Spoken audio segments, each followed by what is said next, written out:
Jadi cara kita melihat Mas Hasto ini menurut saya ya sangat berbeda dulu dengan sekarang gitu. Jadi ya itulah yang saya bilang Mas Hasto tuh terkubur pada tahun 2024. Pada tahun 2014-2019 beliau bersinar. Nah, kita objektif saja lah bahwa tahun 2014-2019 PDI-nya menang kan, lalu suaranya naik, pilpresnya juga menang kan begitu. Tapi tahun ini kan pilpresnya kalah dengan sangat telak. Saya ada lihat job juga itu hari ini, Mas Ganjar itu mirip dengan token listrik, makin kecil makin berisik. Menurut saya pada hari ini jelasnya MK ini. Sesuatu yang tidak bisa saya lupakan adalah pesan kedua orang tua saya. Kalau soal jabatan, Jar, jangan pernah kamu kejar. Kalau itu takdirmu, laksanakan dengan baik. Jangan pernah korupsi. Membuktikan, mengetahui, Angket paling bagus karena kita menyelidiki. Itulah yang kemudian saya usulkan waktu itu. Di bawahnya interpelasi. Minimum sebenarnya Komisi 2 memanggil penyelenggara pemilu apa yang terjadi. IT-nya lah, kejadian setiap TPS kok melebihi 300, ini kan anomali. Bisa diberi diam aja. Mestinya DPR segera ambil sikap ini, undang penyelenggara pemilu, undang para pakar, undang masyarakat.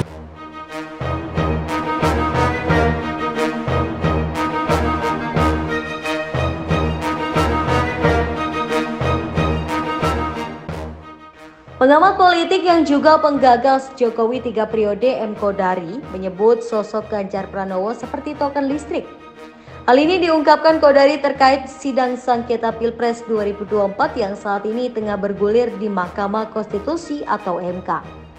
Ganjar Pranowo merupakan salah satu tokoh sentral sekaligus kontestan di Pilpres 2024. Bersama Mahfud MD, Ganjar merupakan pihak yang kalah bersama paslon 01 Anies Baswedan dan Muhaimin Iskandar.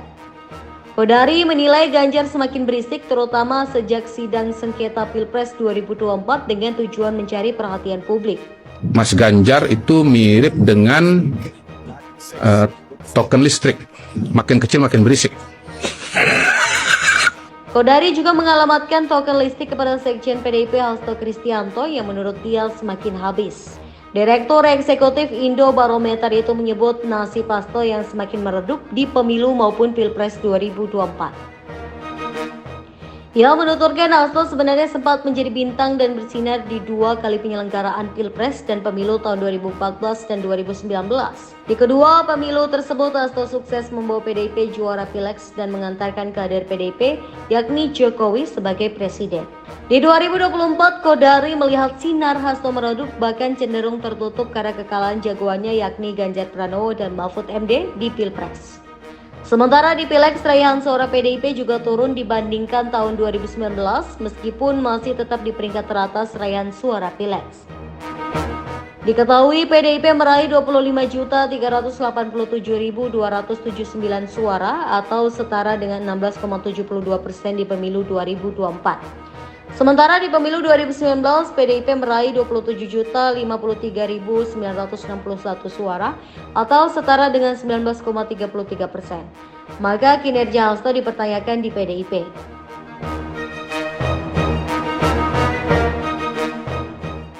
Kodari juga menanggapi pernyataan Hasto yang menyamakan Gibran Raka Buming Raka dengan supir truk pelaku tabrakan beruntun di GT Halim Utama beberapa waktu lalu. Menurut dia, Hasto salah dalam navigasi politik di Indonesia sehingga jagoannya nyungsep dan PDIP terguling. Menurut saya pada hari ini jelasnya MK ini. Bukan Mas Ganjar loh, Mas Hasto. Mas Hasto seperti token listrik, makin kecil makin berisik, makin habis makin berisik, gitu kan? Ya kan buktinya Mas Hasto kan justru dekat-dekat sidang MK ini kan malah makin banyak muncul. Itu terakhir kan menyamakan Gibran dengan supir truk yang nabrak di gerbang tol Halim.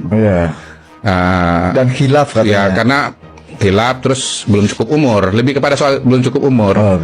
Ya, tidak punya kedewasaan. Saya melihat dalam konteks kali ini sebetulnya yang lebih mirip dengan supir truk di gerbang tol Halim Utama itu adalah Mas Hasto. Mas Hasto nggak cukup umur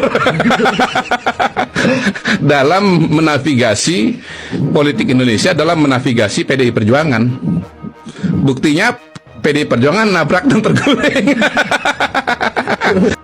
Zubair, saya datang bersama kawan saya Ali Pulangkan. Ya, Pak, mohon izin. Nggak usah lucu, biasa aja. Ya, saya sudah kampanye selama 3 tahun terakhir. Saya sepakat dengan apa kata Mas Toto tadi ya, soal like dan komen. Memang problem kita ada di situ, Pak. Teman-teman ini di lapangan sudah membuat konten-konten yang arahnya sudah sesuai dengan arahan tadi. Tapi memang penyebarannya, kalau kita foto-foto kita upload ke misalnya TikTok, itu komentar dan like-nya tidak semasif tim sebelah. Maka kalau bisa, kebetulan ada Pak Hasto juga, kami mohon ada tim khusus untuk komen dan like itu dibentuk semasif tim sebelah. Kalau lebih baik, lebih banyak lagi akan lebih baik. Sampai sekarang Mas Ganjar tuh terbelenggu sebagai penonton video porno gara-gara wawancara lu sebagai apa? Ya, kan? Kalau bahasa gue tadi saksi apa? Saksi yang menyulut. Saksi pemantik. Pemantik lu menjebak Mas Ganjar lu. Iya, lu pengen jebak Mas Ganjar. Ya kita sama penonton, masalahnya apa? Masalahnya Mas Ganjar mau maju pilpres. Berarti kok maju pilpres nggak boleh nonton bokep? Orang-orang aja yang ribut hipokrit. Karena image-nya selalu di Mas Ganjar apa ya? Jadi liability lah. Iya. Gara-gara saksi pemantik ini. Jangan capres yang suka bokep dipilih gitu. Pak Ganjar menjawab tanpa dalam keadaan paksaan atau dominasi dari siapapun.